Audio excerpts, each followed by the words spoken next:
ಹೆಸರು ಭಿಕ್ಷುಕನಿಗೆ ಸಿಕ್ಕಿದ ಚಿನ್ನದ ಚೀಲ. ಒಂದ್ ಪೇಟೆ ಬೀದಿಲಿ ಒಬ್ಬ ಭಿಕ್ಷುಕ ಇದ್ದ. ದಿನ ಇಡೀ ಭಿಕ್ಷೆ ಬೇಡಿ ಏನ್ ಸಿಗುತ್ತೋ ಅದನ್ನೇ ತಿಂತಿದ್ದ. ಒಂದ್ ಸಂಜೆ ರಸ್ತೆ ಬದಿಲಿ ಅವನಿಗೆ ಒಂದು ಚಿಕ್ಕ ಬಟ್ಟೆ ಚೀಲ ಸಿಕ್ತು. ಅದನ್ನು ತೆರೆದು ನೋಡಿದಾಗ ಒಳಗೆ ಹೊಳೆಯುವ ಚಿನ್ನದ ನಾಣ್ಯಗಳಿದ್ವು. ಇವುಗಳನ್ನು ಇಟ್ಕೊಂಡ್ರೆ ನನ್ನ ಜೀವನವೇ ಬದಲಾಗುತ್ತೆ ಅಂತ ಒಂದು ಕ್ಷಣ ಯೋಚಿಸಿದ. ಆದರೆ ಮನಸ್ಸು ಒಪ್ಪಲಿಲ್ಲ. ತಕ್ಷಣವೇ ಚೌಕಕ್ಕೆ ಹೋಗಿ, ಇದು ಯಾರದ್ದೋ, ಅವರು ಬಂದು ತೆಗೆದುಕೊಳ್ಳಿ ಅಂತ ಕೂಗ್ದ. ಅಲ್ಲೇ ಹತ್ರ ಇದ್ದ ತನ್ನ ಮುರುಕುಲು ಗುಡಿಸಲು ಮುಂದೆ ಹೋಗಿ ಕೂತ. ಸ್ವಲ್ಪ ಸಮಯದ ನಂತರ ಒಬ್ಬ ಶ್ರೀಮಂತ ವ್ಯಾಪಾರಿ ಬಂದು ಚಿನ್ನದ ಚೀಲ ನಂದೆ ಅಂತ ಕೇಳಿ ಪಡ್ಕೊಂಡ. ಅವನು ನಾಣ್ಯಗಳನ್ನು ಎಣಿಸಿ ನೋಡ್ದ. ಒಂದು ಕಡಿಮೆ ಆಗಿಲ್ಲ ಅಂತ ಆಶ್ಚರ್ಯಪಟ್ಟ. ಏನನ್ನು ಹೇಳ್ದೆ ಹೊರಟೋಗ್ಬಿಟ್ಟ.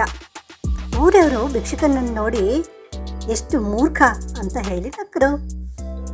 ಮರುದಿನ ಬೆಳಿಗ್ಗೆ ಭಿಕ್ಷುಕನ ಗುಡಿಸಲಿನ ಮುಂದೆ ಒಂದು ದೊಡ್ಡ ಕಾರ್ ನಿಂತಿತ್ತು. ಅದರೊಳಗಿಂದ ಅದೇ ವ್ಯಾಪಾರಿ ಹೇಳ್ದ, ನಿನ್ನೆ ನಿನ್ನ ಪ್ರಾಮಾಣಿಕತೆಯನ್ನು ನಾನು ಪರೀಕ್ಷಿಸಿದ್ದೆ.